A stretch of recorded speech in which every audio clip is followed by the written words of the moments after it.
అపార్ట్మెంట్లో ఉండే వాళ్ళకి వాస్తు దోషం వర్తిస్తుందా? అపార్ట్మెంట్ నిర్మించినటువంటి స్థలంలో ఉన్నటువంటి దోషము అపార్ట్మెంట్లో నివసించేటువంటి వాళ్ళకి వర్తిస్తుందా? పంచభూతాలు ప్రకృతి ఎవరికైనా సరే సమానమే.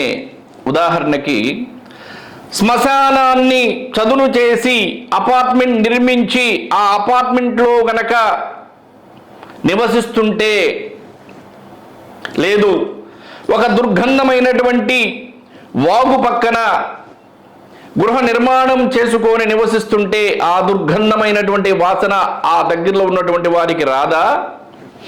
అలాగే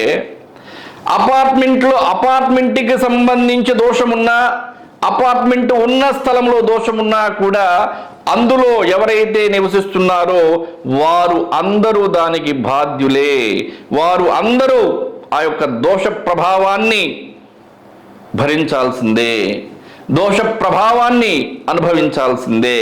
కాబట్టి అపార్ట్మెంట్ ఉన్న స్థలానికి దోషమున్నా కూడా అందులో నివసించేటువంటి వాళ్ళకి కూడా తప్పవు ముప్పులు.